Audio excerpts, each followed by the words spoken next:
Welcome back to the Philly Special Podcast. I'm Colin Rudisell. And I'm Kelson Hazelwood. And we're back for another week of disappointment. We're just trying to have something fun to talk about for once, and it's not going to happen this week. The Eagles take another loss, another dive against the Rams. I don't really have much other for that in an intro, so let's just get into the podcast and get this over with, shall we? Sure. So 4 quarters, 5 minutes. Here we go. Quarter one, Eagles get the ball to start, and very quickly we see Miles Sanders fumble the football, give the Rams short field. Rams go down, easily score the first touchdown of the day. Then we come back, we move the ball down the field. Can't get anything going in the red zone, have to settle for a field goal. And the Rams respond with a long, I think, 8-10 minute drive to score another touchdown. Eagles go 3-and-out. Another long drive for the Rams, and then that's where quarter one ends. Yeah. Oh, God. I don't even like looking down and like, all right, here's negative things. Anyway, second quarter comes around. All I really have is the defense just so self-destructive. I think of one play off the top of my head where the Rams had a third down and Derek Barnett jumped off sides. And then they get a first down because of that after a great play by Jalen Mills, which would have led to fourth down and all that. I think that was later in the quarter. But before all that even, Jared Goff, just an unbelievable start. And I don't know how much he was actually making good throws and how much it was actually just everything was wide open. But, he ended up with 13 straight completions, which is the most in the season. At one point, Goff was 12 for 12. And on 3 straight drives, they scored 3 straight touchdowns. I mean, the defense was non-existent in the first half. I'll definitely tell you that much. Finally, when they throw that first incompletion, it kind of leads to a series of events where the Eagles are now looking better on defense. Brandon Graham, BG, my man, had a huge sack, which put him out of field goal range. And that's kind of where the momentum, at least in my head, started shifting to the Philadelphia Eagles. And a great drive right after that. I think the best drive of the season for the Eagles. They end up going, let me find in my notes here, 12 plays, 75 yards in 6 minutes and score a touchdown, which is absolutely fantastic. The Rams come back. They were able to stop them again. And then, obviously we saw Wentz just suck again. He overthrows Ertz a couple times. He overthrows Sanders. We punt. And then, oh, glory to God, we finally get a break with TJ Edwards strip and a fumble. We get the ball inside the red zone. We punch it in at halftime. We're going into halftime 21-16. And things are looking up until the third quarter. Yeah, exactly. I feel like came out quarter 3. Finally, in my head, I thought we had the momentum. I thought this is where we need to be. We were down 5, back in this football game. We get a 3-and-out to start the half.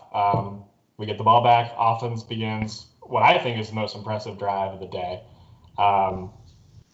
Wentz looks good. Deshaun Jackson's getting involved. The run game starting to come alive.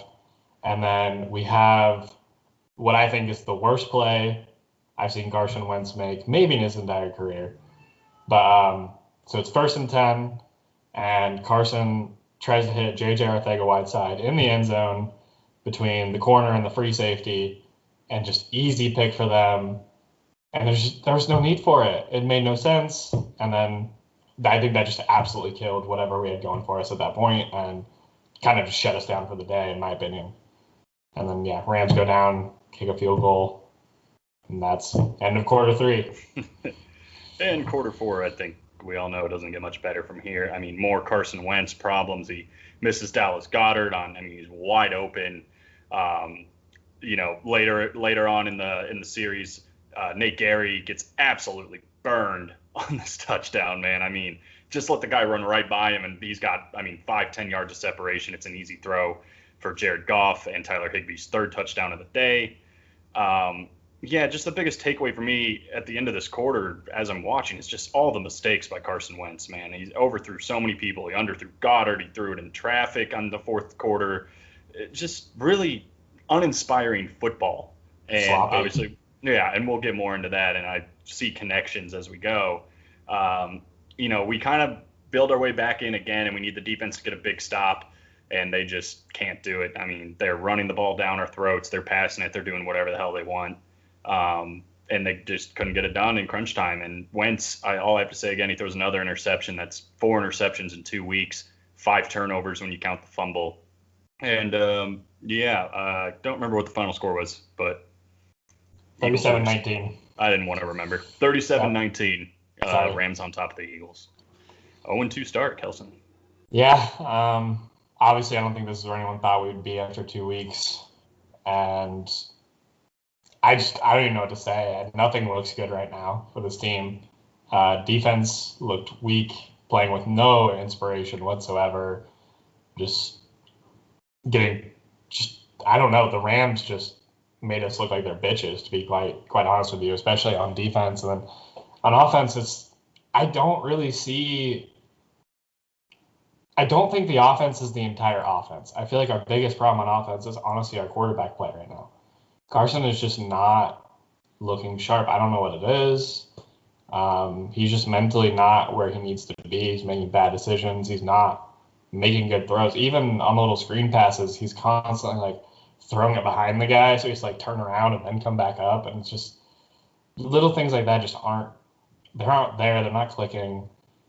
I don't know. I'm lost with it. The offense needs to figure something out, and the defense just needs to wake the fuck up. Yeah, absolutely. And, the biggest takeaway for me, definitely, you mentioned the defense just non-existent for, like I said, 3 straight drives, 3 straight touchdowns. You get down 21-3, it's tough to crawl back into a game. And Carson Wentz I don't know what's going on with him. We mentioned last week all the haters already asking for Jalen Hurts. Coming to this week certainly didn't help his case, and he's got guys like us. We are Wentz fans starting to think, well, what's the guy's future at this point? Bengals coming up, that should be an opportunity, right, for him to have a real big bounce back game. Some interesting thing I saw online, this is just kind of random, that Donovan McNabb and Andy Reid in their 5th season together started out 0-2, and they finished the season, I believe, 12-4. So, this is Doug Peterson and Carson Wentz. We're 0-2, 12-4 season. Who knows? But if you look at our schedule, I don't think that's in the cards. No. Well, it all starts next week. I mean, we gotta. It truly does. They have to beat Cincinnati. They drop that one, then. But let me tell you, man, I'm watching this, and it's so inconsistent, and we can't have this problem because we were talking about at the end of last week, if the offensive line with Lane Johnson back is able to stop Aaron Donald, they're able to control and give Wentz some time, the offense is going to thrive, and we're going to be fine. Well, that's what happened, and the offense wasn't fine. No. And the defense, all of a sudden, who was so great last week, I mean, when you look at all the numbers and the stats, they were one of the best defenses in the league in week 1. And they absolutely dropped the ball in week 2. So this inconsistency and the problems on both sides, if that's going to be all year long, there's never going to be a fix. And I think the Eagles, at best, are looking at 8 wins if this is what it's going to be. I don't even see 8 right now, unless if something changes very quickly. I don't see 8. Yeah, I mean, the lucky part for us is the rest of the division also seems to be struggling. I talked about it in the Eagles group on Facebook a little bit ago, just the kind of shit icing on this shit cake was the Dallas win. Yeah, being able to beat Atlanta and just the worst onside kick play I've ever seen in my entire life. I don't know what they were doing. I don't either, man. You got 3 guys just watching the football. Yeah. Do you want to pick it up? Do you want to jump on it? I wasn't listening to it with the commentating on, but my friend told me that the commentators were basically calling all of them dumbasses without saying the word dumbass. Yeah, That's just unbelievable. And I was, already upset, obviously, with the Eagles, and just to have to come back and watch the Cowboys win in some bullshit comeback fashion is just hard to watch. Yeah, the Cowboys had no business winning that game, but of course Atlanta let it slip. We should have at least been competitive in our game. We should have won last week, and now we're in a hole. We're behind in the division. We're tied with the Giants, while the Cowboys and the Redskins. It happened. There it is. Uh-oh. Yeah.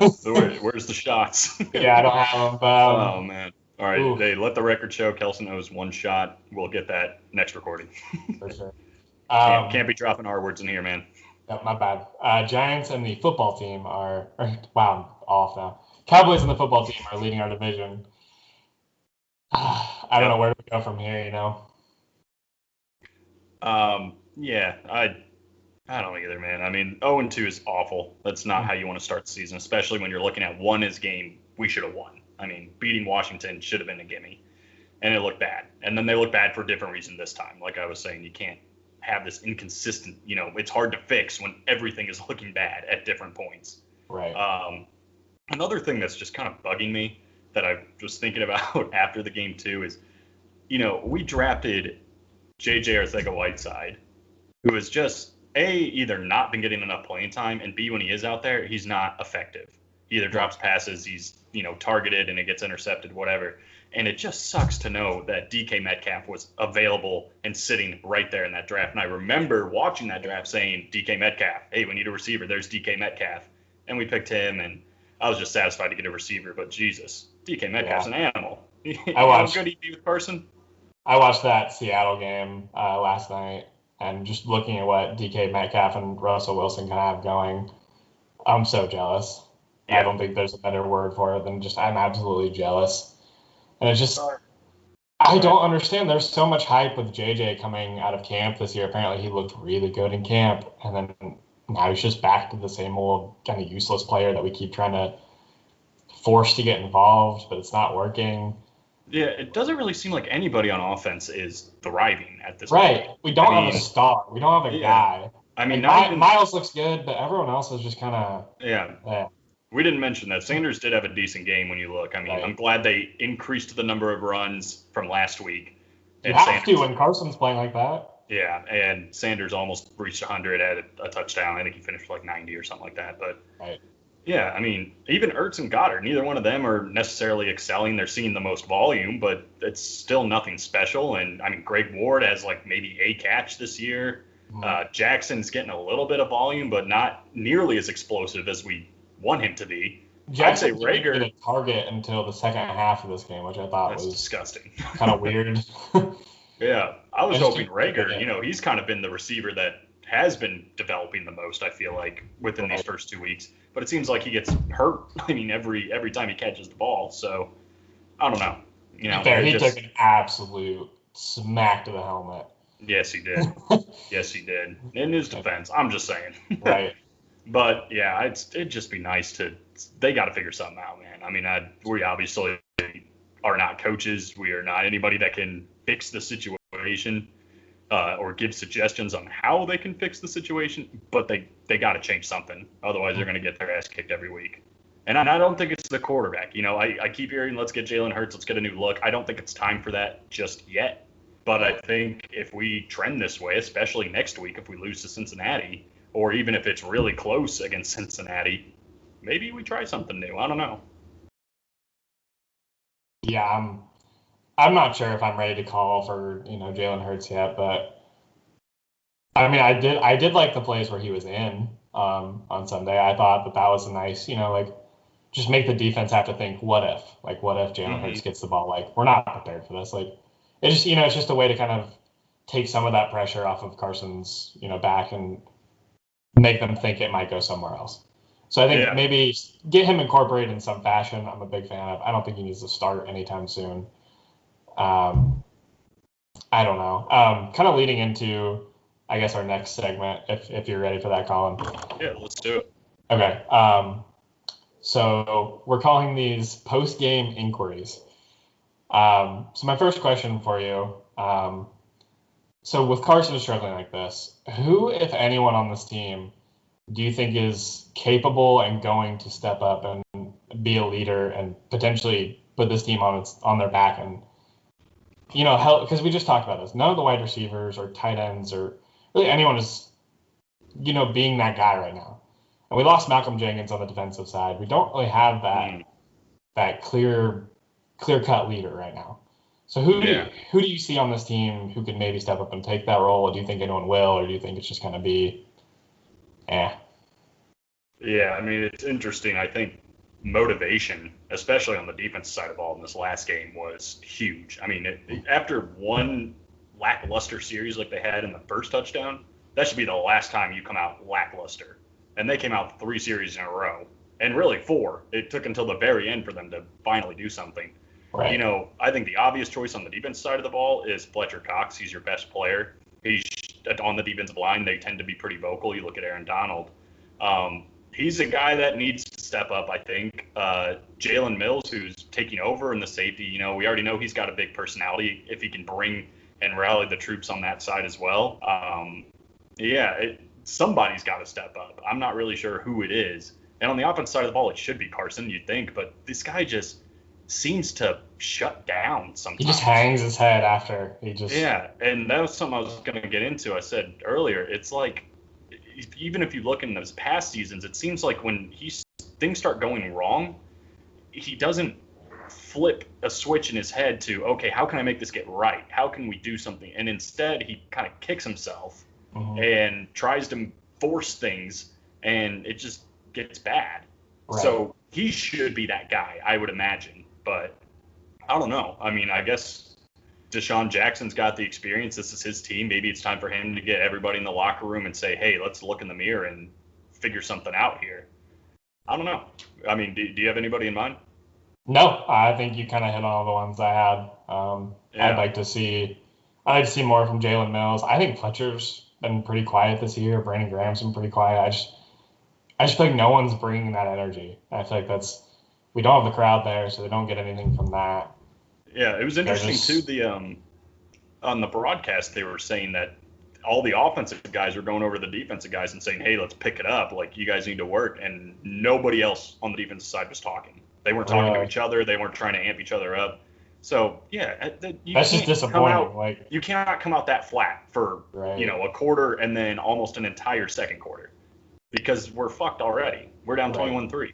Especially against, a Rams offense. That's an offense you have to play hard against. They're going to try and confuse you. They're going to do a lot of different stuff against you. And they're good. They're talented. They are. Yeah.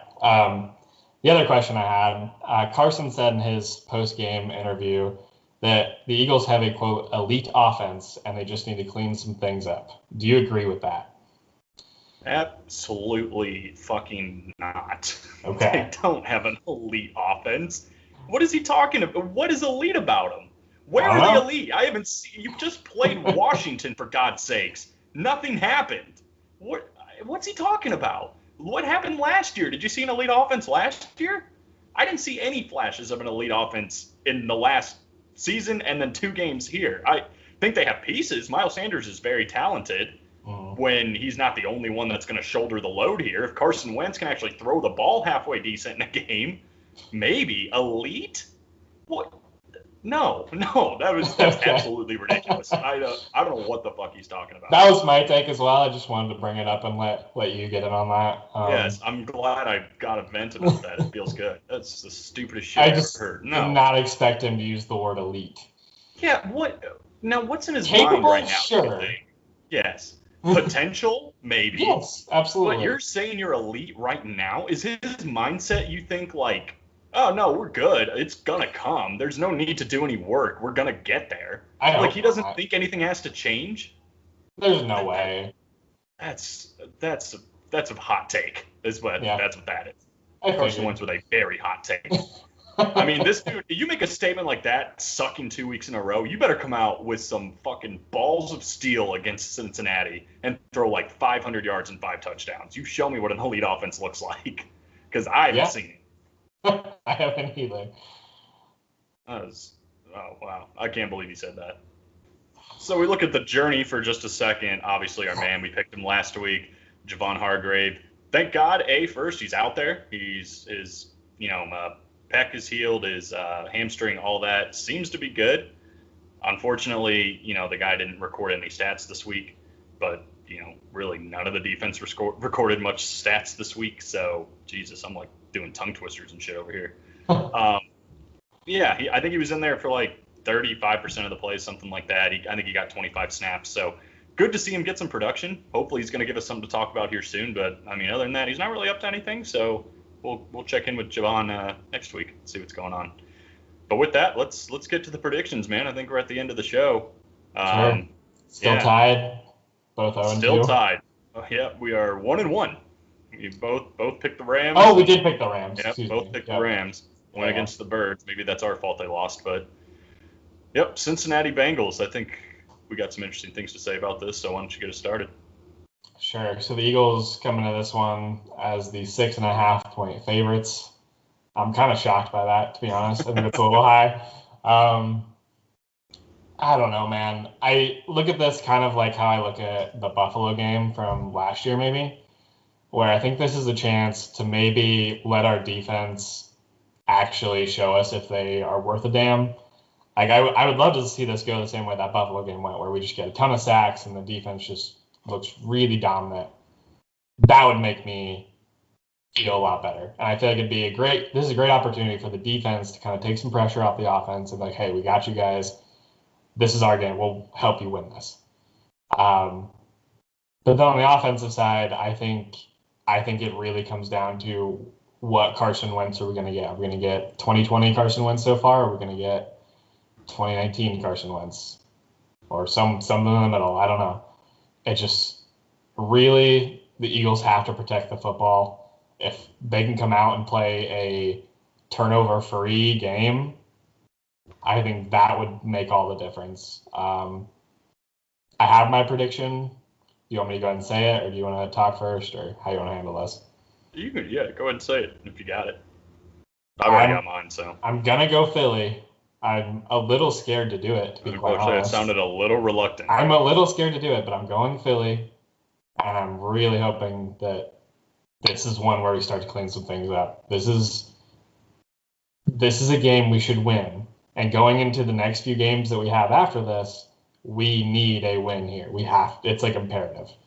If they want to have any chance at having any sort of a season, this game has to happen.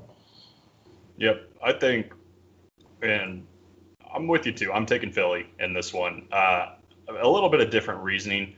I just think, like, in my head, if I'm Doug Peterson or Carson Wentz or somebody, I'm looking in the mirror, I'm looking at my teammates, and I'm saying, we're 0-2. It sucks. But here is a great time to turn the page and to get a new chapter in and show everybody that we're worth a damn, as you said, against a bad team.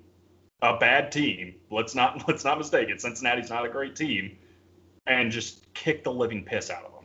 And Carson, who's got an elite fucking offense apparently, it's time to use those weapons and really show out. And yeah, I really do think they're going to play a better game. I think it's going to get cleaned up. I think the defense is going to come away with some good turnovers. I think the offense is going to show good stuff because they have to. I mean, you cannot play a close game against Cincinnati. So I'm going the optimistic route here, and I actually think they're going to win by a pretty big margin. I'm a little bit more sure about it than you are, but at the same time, there is that side that is saying this season is treading in a very bad direction. But I think Doug Peterson's a good enough coach. Carson Wentz is a good enough quarterback. The defense is together enough that against a team like Cincinnati, they're going to be able to, pump the brakes, reevaluate themselves, and get going again. And hopefully bigger fish to fry, and they can just run that momentum and keep it going from there. So yes, we're both taking the Eagles. Locked in again. Yeah. Eventually we'll go a different way. Yeah, I'm sure we will. The first three, just based on what happened after Washington. Well, Washington was easy. I mean, yeah, that was. I put money on that game and lost, so we're good there. Yeah. And then LA, just because of what happened at Washington, it seemed pretty easy. And now, I think because of what happened at Washington and LA, we're both thinking this is kind of the point where the Eagles are going to turn the season around, hopefully, or at least try to. All right, man. I'm all set. I think let's close this boy out and talk next week. For sure, sounds good. Not where we want to be at 0-2, but hopefully this is our week. Look forward to Sunday. Looking forward to hopefully a winning Eagles football game. Please God. I think that's all we got. If you want to reach out to us, go ahead and talk to us on Twitter, Instagram. I don't think we're on Facebook, but we just started. I think our first YouTube video is going to be out tonight, right? It's coming out, baby. Uploading right now. There you go. So not only will you get to hear us talk, you can see our faces, and I don't know. Hopefully you like it. But either way, that's all we got. Fly Eagles fly. Fly Eagles fly.